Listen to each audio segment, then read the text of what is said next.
तो जैसा कि आपने पिछली जो क्लासेस में देखा कि सिंगल प्लैनेट जो है हमने कैसे पढ़ा है, और सिंगल प्लैनेट में आपने बहुत सारी चीज़ें मैंने आपको सूर्य और बृहस्पति के बारे में बताई। एक छोटा सा रिमाइंडर दे देती हूँ कि जुपिटर जो है हमारी डाइजेशन के लिए, और सूर्य जो है हमारी बोन्स को रिप्रेजेंट करता है। तो ये जो है सीधा जुड़ा हुआ है हमारी डाइजेशन के साथ, जो बृहस्पति है, और सूर्य जो है वो हमारी हड्डियों के साथ जुड़ा हुआ है। तो ये जो है अपना बोन्स के साथ हो गया, और ये अपना आपकी डाइजेशन के साथ। आपको जब भी ज़िंदगी में कोई डाइजेशन से रिलेटेड प्रॉब्लम आएगी, सबसे पहले अपने जुपिटर को चेक करिए वो कितना इन्फ्लुएंस है मैलेफिक प्लैनेट्स के। दिक्कत अगर आपकी हड्डियों में है तो आप अपने सूर्य को देखिए। यहाँ पे सबसे अच्छा जो है शाही धन जो है, ये किस किस फॉर्म में बताया गया है कि सूर्य और बृहस्पति जब मिलते हैं तो शाही धन क्यों बोला जाता है। पैसा जो है वो होता ही है इन लोगों के पास, नो डाउट। अच्छी सेहत भी होती है, क्योंकि आप देखिए कि अच्छी सेहत होना भी वो किसी बहुत बड़ी वेल्थ से कम नहीं है। आज के समय में या पुराने समय में, जब भी अगर आपकी सेहत अच्छी है, आपकी वेल्थ तभी आपके काम आएगी। शाही धन यहाँ पे बोला गया कि इनके पास जो है वो राजा महाराजाओं की तरह वेल्थ होगी। वो इनको अपने बाप दादाओं से भी मिल सकती हैं, और ये खुद भी जो है अपनी लाइफ में कमा सकते हैं। इसके बाद जो है लाल किताब कुंडली में इन दोनों के मिलने से आगे बताऊंगी कि मशनूई चंद्रमा जो है वो बन जाता है। तो तीनों चीज़ें क्या हो गई, बृहस्पति सूर्य मशनूई चंद्र बना, वो इन दोनों का क्या हुआ, वैसे ही दोस्त है, वैसे ही मित्र है। तो इन तीनों प्लैनेट का जब संगम होता है तो आप खुद सोचिए कि उस पर्सन की लाइफ में बहुत बहुत अच्छी चीज़ें होती हैं। इसके बाद हम आगे जानेंगे कि किस तरीके से जो है, अगर ये जैसे कि मैंने आपको यहाँ पे बताया है कि अगर ये फर्स्ट हाउस में ये वाला कॉम्बिनेशन बनता है तो तकरीबन 38 साल तक इस पर्सन को बहुत बहुत वेल्थ जो है वो मिलती है, बहुत अच्छा उसको जो है प्रभाव मिलता है इसका। सेकंड हाउस में होता है तो इसको 39 ईयर्स तक। इसी तरीके से आप एक एक साल बढ़ाते जाइए, और 12th में आकर जो है आप देखिए कि 49 ईयर्स तक तो बहुत ही ज़्यादा इसको वेल्थ एक्यूमुलेट करने का मौका पर्सन को मिलता है, जिसकी भी कुंडली में ये आपको संगम मिलेगा। अब आगे मैं आपको बताना चाहूँगी कि जैसा कि लाल किताब फेमस है किस चीज़ के लिए, किसी भी प्लैनेट को अच्छा या बुरा, सिर्फ अच्छा नहीं बोला गया या फिर सिर्फ बुरा नहीं बोला गया। यहाँ पे अच्छे की भी निशानी बताई गई है हर प्लैनेट की, हर और बुरा भी बताया गया है कि वो कैसी कंडीशंस में बुरा होगा। सबसे पहले जानते हैं कि इसके नेक हालात कैसे होंगे, यानी कि आपको कैसे पता चलेगा कि आपकी कुंडली में काम कर भी रहा है कि नहीं। क्योंकि बहुत बार ऐसा होता है कि योग तो बहुत अच्छे दिख रहे हैं लेकिन वो आपको मिल नहीं रहे, उसके पीछे कारण क्या है। तो सबसे पहले बोला गया है कि अच्छी जो निशानी बताई गई है वो बताया गया है कि ये पर्सन जो होगा, अगर पॉजिटिव ये वाला जो कॉम्बिनेशन उसकी कुंडली में काम कर रहा होगा, तो वो पर्सन जो है अपनी जो किस्मत का लेख है, अपनी किस्मत या पलटने वाला इंसान हो सकता है। वो बहुत ही ज़्यादा नॉलेजेबल, परम ज्ञानी, महाज्ञानी हो सकता है, क्योंकि मशनूई चंद्रमा बनता है। तो इससे क्या होगा कि आपकी वेल्थ, चंद्रमा क्या है, आपके मन का सुकून है, ठीक है, आपके मन की शांति है, आपकी मदर है, ठीक है। तो मदर, आपके जो घर की शांति है वो बहुत बहुत बढ़िया होगी, घर में सुख शांति होगी, घर में चारों तरफ जो है वो पॉजिटिविटी होगी। घर में पॉजिटिविटी होने का बहुत बड़ा जो है ये एक सिंबल होगा ये कॉम्बिनेशन। मदर के हालात बहुत अच्छे होंगे, मदर का स्वभाव जो है नेक और धार्मिक विचारों की होगी। उसके बाद जो है ये पर्सन जिसकी भी कुंडली में ये कॉम्बिनेशन बन रहा है, वो जो है पूरी सोसाइटी में आबाद, इज़्ज़तदार, अपनी फैमिली में, अपने ख़ानदान में, हर तरफ से वो पर्सन सुखी संपन्न होगा। अमीरी हर तरफ से होगी, चाहे दुनियावी हो चाहे पारिवारिक हो या समाज में हो, ये पर्सन उच्च स्थान प्राप्त करते हैं। बहुत ही ज़्यादा इनको बेनिफिट ज़िंदगी में मिलते हैं, सोसाइटी से, अपने परिवार से, सबको ये सुख सुविधा देने वाला होता है। यहाँ पे शर्त ये बताई गई कि ये सब आपको तब मिलेगा जब शुक्र जो है आपका बाद के घरों में हो। अब यहाँ पे बाद के घरों में बड़ा लफड़ा है कि बाद के घर कौन से हैं। तो छोटी सी आपको बता देती हूँ चीज़ की, जैसे ये फर्स्ट हाउस में अगर हमने देखा है, यहाँ पे बता देती हूँ कि फर्स्ट हाउस में अगर ये वाला कॉम्बिनेशन आपने देखा है तो इसके बाद के घर जो है वो 7th से स्टार्ट होंगे। 7, 8, 9, 10, 11, 12 ये बाद के घर है। अगर जुपिटर यहाँ पे 4th में बैठा है और सन यहाँ पे बैठे हैं तो इसके बाद के घर कौन से होंगे? इसके बाद के घर होंगे 7, 8, 9, 10। इस तरीके से आपने इसके बाद के, यानी कि जो पीछे से घर आते हैं, ये सब क्या है? इसके बाद के घर है। तो इस तरीके से हम बाद के घर देखेंगे। बाद के घरों में भी 2-3 चीज़ों में कॉन्फ्लिक्ट है, वो आगे किसी वीडियो में मैं आपको क्लियर करूँगी। अभी आप मोटा मोटा समझ लीजिए कि जो 1 से 6 घरों में होते हैं वो आपके पहले घर होते हैं और 7 से 12 जो है वो बाद के घरों के होते हैं। लेकिन जब प्लैनेट बैठा होता है तो वो फिर और तरीके से वो चीज़ देखी जाती है। अब यहाँ ये कॉम्बिनेशन अच्छा होने का शर्त ये भी बताई गई है कि दोनों पर अगर दोनों की दृष्टि अगर चंद्रमा के ऊपर आ जाए, सूर्य भी और बृहस्पति भी, दोनों कहीं पे भी कुंडली में चंद्रमा की तरफ देख लें, कोई दृष्टि कर लें, तो माना गया कि ये जो है इसकी ज़िंदगी में जो है अगर कहीं बहुत वीरानी या बर्बादी भी है तो बहुत आबादी हो जाएगी, यानी कि खाली कुएं भी जो है वो भर जाएंगे, बहुत ही मान प्रतिष्ठा जो है वो इसको मिल जाएगी।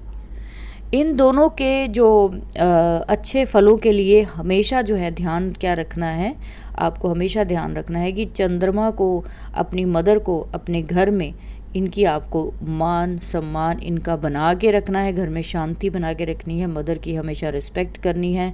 चंद्रमा की चीज़ें हमेशा अपने घर में कायम रखिए।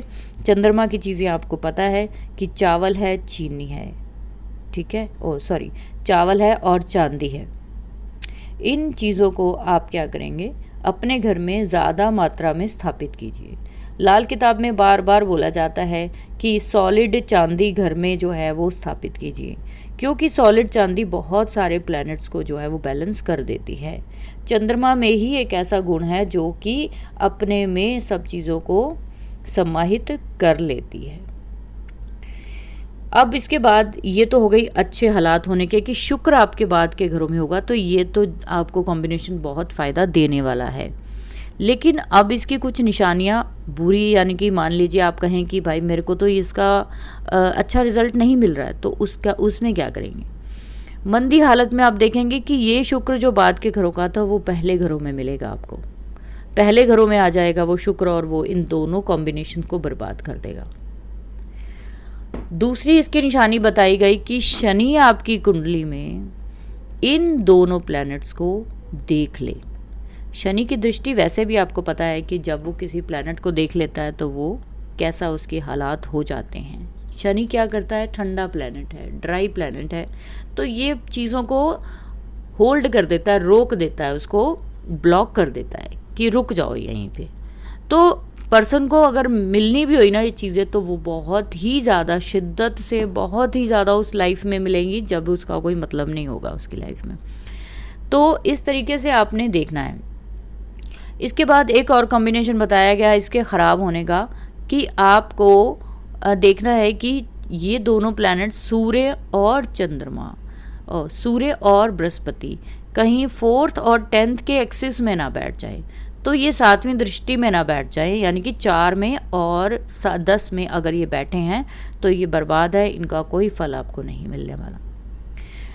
इसके बाद एक और कॉम्बिनेशन बताया, एक और इसमें बताई गई चीज़ कि कब ये प्लैनेट काम नहीं करते आपके लिए, दोनों इतनी बढ़िया युति आपके लिए काम नहीं कर रही कॉम्बिनेशन, तो उसका मतलब यह है कि इन दोनों में से कोई एक प्लैनेट, जैसे सूर्य जो है वो कहीं मंदे घर में बैठ जाए, मंदे घर का फल दे रहा हो, ठीक है, यानी कि समझ लीजिए सूर्य आपका 7वें घर में बैठा है, तो आप ये देखिए कि सूर्य वहाँ पे बैठकर कैसा होता है, अस्त हो जाता है, अपनी पावर खो देता है, बहुत सारी प्रॉब्लम्स उसको मैरिड लाइफ में आनी शुरू हो जाती है, तो इसका फल जो है उसको नहीं मिलेगा। 3 नंबर में अगर ये जो है 3 नंबर खाने में अगर जो है तो वो कुल यानी कि पूरा ही ये डैमेज हो जाएगा। ये जो डैमेज यहाँ वर्ड यूज़ कर रही हूँ मैं, इसका मतलब ये है कि 3 नंबर खाना किसका है, मंगल का है और बुध का है। बृहस्पति किसका एंटी है, बृहस्पति बुध का एंटी है, और यहाँ पे मंगल जो है वो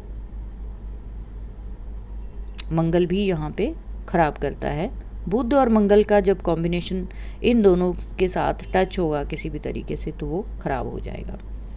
3rd हाउस वैसे भी जो है बहुत अच्छा नहीं माना जाता, चाहे वो वैदिक हो चाहे वो लाल किताब हो। 3rd हाउस आपका यहाँ से जाना है एक तरह से। उपाय आपको एंड में बताती हूँ, और पहले हम जान लेते हैं कि किस तरीके से ये किस हाउस में कैसा काम करता है। 1st हाउस में है तो देखिए बंदा जो है ये चाहे पढ़ा लिखा हो चाहे अनपढ़ हो, जैसा भी हो, बहुत ही ज़्यादा हुनरमंद होगा। कोई ऐसी इसमें स्किल ज़रूर होगी कि वो कभी भी उसको ज़िंदगी में मांग कर खाने की या किसी से लेकर खाने की ज़रूरत नहीं पड़ेगी। हर तरफ से सुखी कामयाब होगा, चाहे वो बहुत अमीर नहीं भी होगा। लंबी उम्र, सुखी, और हर तरफ से वो सेहत की तरफ से, पैसे की तरफ से, हर तरफ से वो लायक होगा। 2nd हाउस में होगा तो यही कॉम्बिनेशन जो जुपिटर और सन का जो आपको बताया है, तो यहाँ पे बोला गया कि ये बंदा जो है, ये पर्सन जो है, इस ऐसी युक्ति वाला पर्सन जो है वो बोल्ड होगा, यानी कि बहादुर बहुत होगा, नेक होगा, और शानदार मकान होंगे इनके। फैमिली के मकान भी हो सकते हैं अगर किसी कुंडली में है तो उनकी फैमिली। 2nd हाउस क्या है, आपकी फैमिली भी है, तो आपके ससुराल भी है, तो यहाँ से आप बहुत सारी चीज़ें पकड़ सकते हो। 2nd हाउस में अगर आपके ये प्लैनेट बैठे हैं, आप देखिए आपके ससुराल का जो घर, आपका मान सम्मान बहुत ज़्यादा होगा, आपके ससुराल हाई प्रोफाइल होंगे। एक यहाँ पे ये भी बताया गया कि कई बार इंसान यहाँ पे बेरहम या क्रूअल टाइप हो जाते हैं, यानी कि सन है ना, सन जो है थोड़ा क्रूर प्लैनेट है, तो ये जहाँ पे बैठता है थोड़ी सी क्रूरता भी दे देता है।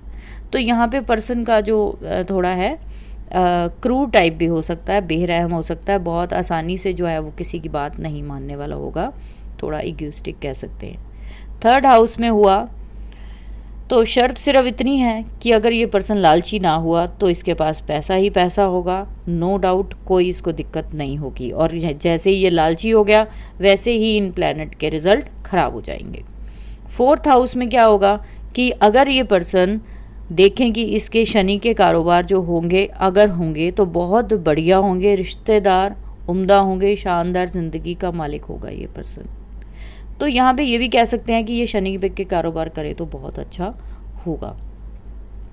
5th हाउस में चंद्रमा 4 में आ गया और 5th हाउस में ये कॉम्बिनेशन बन गया, तो ये डबल एक तरह से अच्छा हो गया। तो कहते हैं कि औलाद आपकी जो है उसके होने के बाद आपकी जो ज़िंदगी है वो 7वें आसमान पर पहुंचने वाली है, और आपकी औलाद बेहतरीन होगी, तेजस्वी होगी, शाही ठाठ होंगे आपके और आपकी औलाद के। दुश्मनों का नाश हमेशा करने वाला ये पर्सन होगा जिसके 5th हाउस में जो है ये कॉम्बिनेशन बनता है। ये बहुत ही अच्छा कॉम्बिनेशन के लिए सबसे बेस्ट जगह है 5th हाउस। ये अगर निस्वार्थ रहेंगे, लोगों की सेवा करेंगे, लोगों की भलाई के लिए काम करेंगे, तो ज़िंदगी में कभी पैसे की कमी इनको नहीं होगी। ये इंसान, जैसे मैंने बताया, औलाद होने के बाद हवा में उडारियाँ मारेगा, मतलब कि बहुत सारी जो है इसको फैसिलिटीज़ जो है और बढ़ जाएंगी इसकी ज़िंदगी में। इसकी ज़िंदगी में तमाम जो सुख है वो औलाद होने के बाद बढ़ जाएंगे। और इसके बाद जो है, क्योंकि यहाँ पे मैं लॉजिक बता देती हूँ कि जुपिटर जो है वो फादर है और यहाँ पे बताए गए, वैसे हम गुरु देखते हैं जुपिटर को, बाबा देखते, दादे को भी देखते, लेकिन यहाँ पे इस कॉम्बिनेशन में जो है हम जुपिटर को फादर देखेंगे और सन को उसका बेटा देखेंगे। तो बेशक आप देखिए कि किसी की अगर ये कॉम्बिनेशन है जुपिटर सन, तो उसका बेटा जब होगा तो सूर्य जो है उदय हो जाएगा ना एक तरह से, तो वो सूर्य जो है उसको कहाँ बुलंदियों पर लेके जाएगा। इसके साथ यहाँ पे एक और चीज़ बताई गई कि अगर इसके 5th हाउस में राकेश बोलती हूँ मैं, राहु केतु शनि भी बैठ जाएं, इतने मैलिफिक प्लैनेट भी बैठ जाएं, तो भी इसका कुछ यहाँ पे फ़र्क नहीं पड़ता। उसने अपने रिजल्ट जो है जुपिटर सन ने अब बेनिफिक ही देने हैं। छठे हाउस में, सातवें हाउस में और 10वें हाउस में इनके रिजल्ट अलग अलग देखे जाएंगे। जो 6th हाउस का जुपिटर का रिजल्ट है वो देखेंगे, और 6th हाउस में जो अलग सन का रिजल्ट है वो देखेंगे। इकट्ठे नहीं देखेंगे, इनका इकट्ठे कोई यहाँ पे कॉम्बिनेशन नहीं देखा गया। 6 में सन का अलग और जुपिटर का अलग, इसमें भी जुपिटर का अलग देखेंगे और सन का अलग। 10th में भी जुपिटर का अलग देखेंगे, सन का अलग। इस तरीके से आप इनको देखेंगे। 8वें हाउस में अगर ये कॉम्बिनेशन बन जाता है तो आप ये देखिए कि 8वें हाउस में ये पर्सन हमेशा मुसीबतों से बच निकलेगा। दैवी शक्ति इसके साथ होगी, मुसीबत से कोई ना कोई बचा लेगा इसको, और ये कभी भी कोई बड़ी मुसीबत से भी बड़े आराम से ये निकल के बाहर आ जाएगा और इसकी ज़िंदगी जो है वो आसान से चल पड़ेगी। 11वें हाउस में अगर बोलते हैं कि इसका असर जो है वो आखिरी उम्र में, लास्ट एज, यानी कि आपका जो आखिरी पड़ाव है आपकी ज़िंदगी का, आखिरी पड़ाव जो है उसमें जो है इसका असर आपको मिलेगा, अच्छा या बुरा। 9th हाउस में सबसे उत्तम है, 9th और 12th में दोनों में ही ये सबसे उत्तम जो है फल जो है इसका, परिवार में वृद्धि होगी, माया में वृद्धि होगी, माया मान सम्मान में वृद्धि होगी, विजडम बहुत ज़्यादा होगा, पर्सन लोगों को अच्छी राय देने वाला होगा। तो इस तरीके से आप देखेंगे बहुत अच्छा है 9th और 12th में भी। उपाय जान लेते हैं कि उपाय कब करना है आपको। उपाय तब करना है जब आपको उपाय मंदा कोई रिज़ल्ट आपको मिल रहा है कि कॉम्बिनेशन आपकी कुंडली में है लेकिन रिज़ल्ट नहीं मिल रहा, तो आप ये उपाय जो मैंने आपको सजेस्ट कर रही हूँ वो आप करेंगे, जो लाल किताब में रूपचंद जोशी जी ने बताए हैं। बाप बेटा मिलकर चलें। सबसे पहले तो बाप और बेटे, यानी कि अगर आपकी अपने फादर से नहीं मिल रही है, बन रही है, या फादर की बेटे से नहीं बन रही है, इसका आपको फल लेना है, अपनी ज़िंदगी में बढ़ोतरी करनी है, विजडम लेना है, प्रोग्रेस करनी है, तो फादर को बेटे के साथ और बेटे को फादर के साथ मिलकर चलना ही पड़ेगा। सेकंड यहाँ पे उपाय बताया गया है कि ज़िंदगी में कभी भी आपको कुछ फ्री नहीं लेना है। आप दुनिया में देने के लिए आए हैं, दुनिया में बांटने के लिए आए हैं, दुनिया में दान देने के लिए बहुत लोग ये लोग करते हैं। तो आप लोग अगर फ्री में लेना शुरू कर देंगे तो ये दोनों प्लैनेट आपको ख़राब कर देंगे, ख़राब रिजल्ट आना शुरू हो जाएगा। उसके बाद अगर कोई ऐसी कंडीशन है कि आपके फादर जो है आपके साथ नहीं रहते हैं, या जो बैड लक है कि अगर फादर आपके साथ नहीं है वो इस दुनिया में, तो आप उसकी चीज़ों को इस्तेमाल कीजिए। स्पेशली जो है उसका बिस्तर या चारपाई या फिर उसकी चादर या उसका कोई भी सामान जो है आप अपना यूज़ करेंगे तो भी ये प्लैनेट जो है आपके साथ अच्छा बर्ताव करना शुरू कर देंगे। घर में आपको सोना अगर अफोर्ड कर सकते हैं, सोना नहीं तो केसर नहीं तो हल्दी नहीं तो चने की दाल, ज़्यादा से ज़्यादा मात्रा में आप अपने घर में रखिए ताकि आपको इसका रिज़ल्ट बेटर मिल सके। बिकॉज़ ये सब करने का फ़ायदा ये भी है कि जब हम इन चीज़ों को अपने घर में स्थापित कर देंगे तो जुपिटर को आप अपने घर में स्थापित कर रहे हैं और वो सूर्य को मदद देगा। आपके ज़िंदगी में अगर कहीं से भी कोई भी दिक्कत परेशानी आ रही है तो आप इसको उपायों को कर फ़ायदा उठा सकते हैं। लाल किताब के मकान कुंडली के और ग्रामर के जो है कोर्सेज स्टार्ट हो चुके हैं। आप लोग करना चाहें तो व्हाट्सएप नंबर अवेलेबल है 9315561691 पर व्हाट्सएप करके आप हेल्प ले सकते हैं किसी भी तरीके से।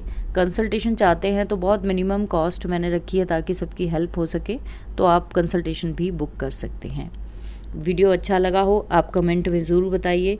अब मैं सारे कॉम्बिनेशन जो है वो डिटेल में आगे शेयर करूँगी, बिकॉज़ जो है कॉम्बिनेशंस को क्लियर में नहीं बताया गया है, हर हाउसेस वाइज नहीं बताया गया, तो मैं आपको कोशिश करूँगी उनको बताने की।